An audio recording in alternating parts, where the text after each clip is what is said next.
वहां पे एक अच्छी रौनक बनी हुई है। लेकिन चलिए बात करते हैं अब स्ट्रैटेजीज की, और आज के एक्सपर्ट्स आपको इंट्रोड्यूस कराते हैं। हमारे साथ बातचीत करने के लिए आज के मेहमान मौजूद है एलकेपी सिक्योरिटीज के रूपक डे हैं। रूपक नमस्कार। बताइए पहले तो बैंक निफ्टी एक स्ट्रॉन्ग रिकवरी लोअर लेवल से दिखाते हुए क्या राय है अब बाजार बंद होने तक निफ्टी बैंक निफ्टी दोनों पर?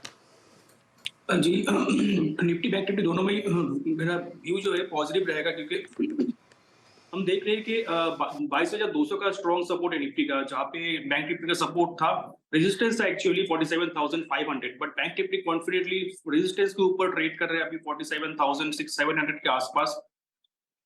तो जब तक बैंक निफ्टी का सपोर्ट मिलेगा निफ्टी को, मतलब 47,500 के ऊपर जब तक रहेगा, तब तक बाय ऑन डिप स्ट्रेटजी अपनाना चाहिए। ऑन द हायर एंड मुझे लगता है कि 48,500 वेरी इजीली बैंक निफ्टी उस टारगेट को अचीव करेगा, और निफ्टी अपसाइड में 22,400 और 22,600 सॉरी 22,600 एंड 700 तक जा सकता है। ओके, कुछ स्टॉक स्पेसिफिक ट्रेड्स भी निकाले हैं क्या? जी हाँ, पहला स्टॉक रहेगा भारतीय एयरटेल। स्टॉक ने आवरली चार्ट में एक सिमेट्रिकल ट्रायंगल ब्रेकआउट दिया, तो जो पॉजिटिव मोमेंटम क्रिएट हुआ, तो वो स्टॉक को लेके जाएगा 1250 तक। तो 1250 के टारगेट के लिए स्टॉक में बाइंग पोजीशन बनाया जा सकता है, और स्टॉप लॉस रखना होगा 1114 पे। और दूसरा स्टॉक रहेगा सरकारी बैंक यूनियन बैंक में बाइंग कॉल रहेगा, तो बाई कॉल रहेगा यूनियन बैंक पे, और स्टॉप लॉस रहेगा 150 का, टारगेट रहेगा 165 का। ओके, तो ये दो ट्रेड्स आपको रेकमेंड किए गए हैं। यूनियन बैंक सरकारी बैंकों में खरीदारी है भी 155 के लक्ष्य के लिए खरीदारी की सलाह रूपक की तरफ से दी जा रही है। लेकिन चलिए मिड कैप्स का हाल लेकर आते हैं अब आपके सामने। इंडेक्स तो हालांकि 1/4% नीचे है, लेकिन पॉकेट्स हैं जहां पर अच्छा मोमेंटम देखने को मिल रहा है। शुरुआत सरकारी बैंकों के साथ ही कर लेते हैं। पहले लेकर आते हैं आपकी स्क्रीन पर पीएसयू बैंक।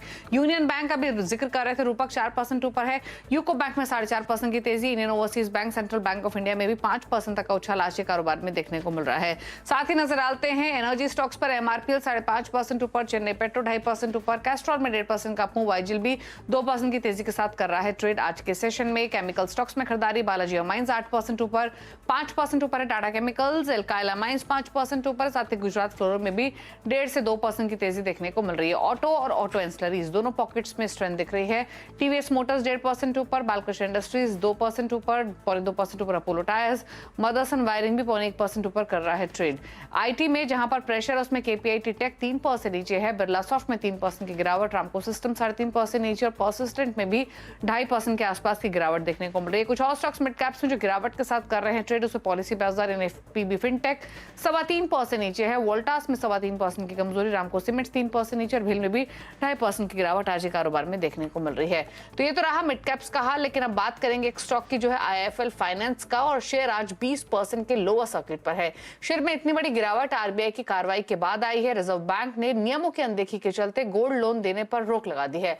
आरबीआई के इस फैसले से कंपनी के कारोबार पर क्या असर होगा, ये बताने के लिए सुमित हमारे साथ मौजूद हैं। सुमित, बताइए क्या खबर आई है, क्या मायने रखती है ये खबर आईआईएफएल के लिए?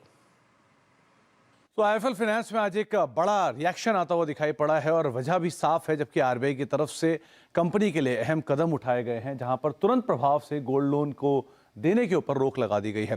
दरअसल जब तक पूरी तरह से रेगुलेटर इसका एक ऑडिट नहीं कर लेगा, तब तक के लिए तो एटलीस्ट ये रोक लगाई गई है, और साथ ही साथ गोल्ड लोन की नियमों की कई सारी अनदेखियां पाई गई हैं, जिसके वजह से रेगुलेटर की तरफ से ये इश्यूज या ये स्टेप्स उठाए गए हैं। क्या इरेगुलरिटीज़ हैं, जहाँ पर सोने की शुद्धता और वजन की जांच को लेकर कुछ गड़बड़ियां पाई गई हैं। साथ ही साथ लोन टू वैल्यू का जो रेशियो है उसको लेकर भी उल्लंघन है। कैश में जो लोन के डिसबर्समेंट है और कलेक्शंस हैं, उनकी लिमिट्स का भी एक उल्लंघन किया गया है, और साथ ही साथ चार्जेस को लेकर भी ट्रांसपेरेंसीज नहीं मिली हैं। ऐसे कई सारी चीज़ें पाई गई हैं, जिसका एक इम्पैक्ट यहाँ पर देखने को मिल रहा है आरबीआई की तरफ से। कितना इम्पैक्ट, जहां पर ग्राहक करीब करीब 19 लाख के आसपास से ग्राहक हैं। गोल्ड लोन का एयूएम 24,700 करोड़ रुपए के आसपास है। कुल एयूएम का रफली 1/4 से ज्यादा हिस्सा, यानी 32% के आसपास का हिस्सा जो है वो गोल्ड लोन एयूएम की तरफ से आता हुआ दिखाई पड़ता है। हालांकि ये भी बात साफ की गई है कि पुराने गोल्ड लोन के ऊपर इसका कोई भी असर नहीं होगा, और साथ ही साथ गोल्ड लोन के अलावा जो कंपनी के बाकी लोन्स हैं वो इसी तरह कंटिन्यू करते हुए दिखाई पड़ेंगे, वहां पर कोई भी इश्यूज नहीं है। आईआईएफएल फाइनेंस कौन कौन से और गोल्ड लोन्स देता है और लोन देता है, उसमें गोल्ड लोन है, होम लोन है, लोन अगेंस्ट प्रॉपर्टीज हैं, डिजिटल लोन है, construction and real estate loan है। कुछ अलग अलग तरह के लोन्स हैं जो कि कंपनी देती है। इसमें 33% के आसपास का हिस्सा जो है गोल्ड लोन से आता है। इसके अलावा कंपनी की तरफ से भी कुछ बयान आया। उनका कहना है कि ऑपरेशनल इश्यूज और गवर्नेंस का इशू यहाँ पर नहीं है, और जो भी इश्यूज पाए गए हैं आरबीआई की तरफ से उनको पूरी तरह से दूर करने की, दुरुस्त करने की कोशिश जो है वो कंपनी की तरफ से जारी है। तो ये तमाम अपडेट्स जो कि आरबीआई की तरफ से आए हैं और उनका एक बड़ा इंपैक्ट आईएफएल के ऊपर होता हुआ हमने देखा है। शुक्रिया सुमिति डिटेल्स बताने के लिए। तो आईएफएल फाइनेंस तो सर्किट पर ही, लोअर सर्किट पर ही ट्रेड करते हुए 200 रुपए की 119 रुपए की, माफ कीजिए, कमजोरी के साथ कारोबार कर रहा है। लेकिन चलिए आगे बढ़ेंगे और एक और खबर आपके लिए लेकर आते हैं। वो है वोडाफोन आइडिया से जुड़ी हुई। वोडाफोन आइडिया ने 4 सर्किल में 5G सेवाओं के मिनिमम रोल आउट टारगेट को पूरा किया है। सूत्रों के मुताबिक कंपनी ने ट्रांसफर विभाग को अगले 2 महीने में 4 से 6 सर्किल में मिनिमम रोल आउट करने का भरोसा दिया है। और क्या डिटेल्स इस खबर से जुड़ी हुई, पूरा बताने के लिए असीम मनचंदा हमारे साथ मौजूद है। असीम, बताइए। दीपाली, देखिए, अगर फिलहाल सरकार कोई भी स्पेक्ट्रम की नीलामी करती है तो उसके साथ एक शर्त रखती है कि आप इस स्पेक्ट्रम की होर्डिंग नहीं करेंगे, इस स्पेक्ट्रम के साथ आप इसका यूटिलाइजेशन करेंगे और आपको 1 साल के अंदर अंदर रोल आउट करना है। तो ये मिनिमम है रोल आउट, एक जिले के अंदर अंदर आपको सर्विसेज 1 साल के अंदर देनी है। वोडाफोन आइडिया को स्पेक्ट्रम मिले हुए करीबन 1.5 साल का वक्त हो चुका है, लेकिन कंपनी अभी तक अपनी सेवाओं की शुरुआत नहीं कर सकी है। लेकिन दूसरी कंपनियां एयरटेल और रिलायंस जियो ऑलरेडी अपनी 5G सर्विसेज ग्राहकों को ऑफर कर रही है। तो दूरसंचार विभाग ने पिछले हफ्ते एक कंपनियों के साथ एक बैठक बुलाई थी, उनको रोल आउट ऑब्लिगेशन की जांच के लिए उनसे उनका डिटेल्स मांगी थी। तो जो वोडाफोन आइडिया है उसने करीबन 4 सर्किल के अंदर अपना minimum roll out obligation already पूरा कर लिया है। दिल्ली, चेन्नई, पुणे और पंजाब के अंदर कंपनी ने रोल आउट ऑब्लिगेशन पूरा कर लिया और कंपनी ने दूरसंचार विभाग के अधिकारियों को यह भी भरोसा दिलाया कि अगले 2 से 3 महीने के अंदर कंपनी करीबन 4 से 6 सर्किल के अंदर अपने मिनिमम रोल आउट ऑब्लिगेशन पूरा कर लेगी। ये भी बता दूं कि सिर्फ मिनिमम रोल आउट ऑब्लिगेशन होगा, जिससे कि कंपनी का लाइसेंस रद्द नहीं होगा और कंपनी को इसके लिए भी अभी पेनल्टी देनी पड़ेगी। कंपनी की अभी 5G सर्विस की अगर मैं बात करूं तो अभी काफ़ी दूर है। कंपनी अगर आज भी अपने रोल आउट करने की शुरुआत करती है तो कंपनी को इसलिए के लिए कम से कम 2 साल का वक्त लगेगा, लेकिन कंपनी फिलहाल अपना मिनिमम पेनल्टी देकर के रोल आउट पूरा कर सकती है और उसका लाइसेंस जो है वो रद्द होने से बच सकता है।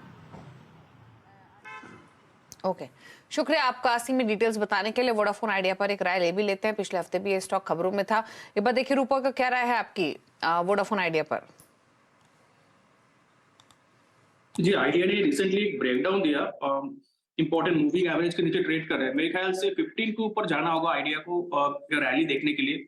तो अबव 15 अगर रहता है तो स्टॉक में वापस एक बार रैली आएगा 18 तक। बट फिलहाल मेरे ख्याल से सेल ऑन राइस रहेगा जब तक 15 के नीचे रहेगा। ओके, चलिए, तो ये राय रही है आपके लिए वोडाफोन आइडिया पर। कुछ और स्टॉक्स लेकर आते हैं आपके सामने। एक राय ले लेते हैं एमआरपीएल पर। आज एनर्जी में इनफैक्ट सिलेक्ट स्टॉक्स में बाइंग देखने को मिल रही है। एमआरपीएल अगर आप पूरे 1 साल भर का व्यू देखेंगे तो एक स्ट्रॉन्ग परफॉर्मर रहा है। एक रीसेंट प्रॉफिट टेकिंग के बाद वापस से थोड़ी स्ट्रेंथ आते हुए दिखाई दी है। 240 के आसपास ट्रेड कर रहा है। क्या सजेशन रहेगा बाय साइड में रहने का? मेरे ख्याल से शॉर्ट टर्म में 260 265 तक जा सकता है, क्योंकि रिसेंट जो कंसोलिडेशन था उसके ऊपर ब्रेकआउट दिया आज का दिन विद वॉल्यूम। तो स्टॉप लॉस रखना होगा 230 का और टारगेट रहना होगा 260 265। ओके, तो 265 तक जाने की पॉसिबिलिटी स्टॉप लॉस के साथ कर सकते हैं होल्ड। ये रहा है आपके लिए। एक और स्टॉक लेकर आते हैं और वो है एमएनएम फाइनेंशियल का। हालांकि एनबीएफसीज में बहुत सेलेक्ट बाइंग आपको देखने को मिलेगी, लेकिन एमएनएम फाइनेंशियल 2.5% ऊपर ट्रेड करते हुए दिखाई दे रहा है आज के कारोबार में। पिछले 5 दिनों से स्लो एंड स्टेडी मूवर रहा है, लेकिन ऊपर की तरफ ही इसकी चाल रही है। एक बार देखिए स्टॉक को, बताइए। पिछले 2 दिनों का कंसोलिडेशन का ब्रेकआउट दिया। फिलहाल एक बड़ी रेंज में 280 और 300 के बीच में घूम रहा है। बट मेरे ख्याल से इस बार इसमें स्ट्रॉन्ग ब्रेकआउट आया और ये स्टॉक 310 तक जा सकता है। वेरी शॉर्ट टर्म में स्टॉप लॉस रखना होगा 280 का और टारगेट 310 का। ओके, चलिए, तो 293 294 के आसपास ट्रेड करते हुए रुक रहे हैं। इसके साथ एक ब्रेक के लिए ब्रेकफास्ट पैक नंबर 1 का अपडेट लेकर आए।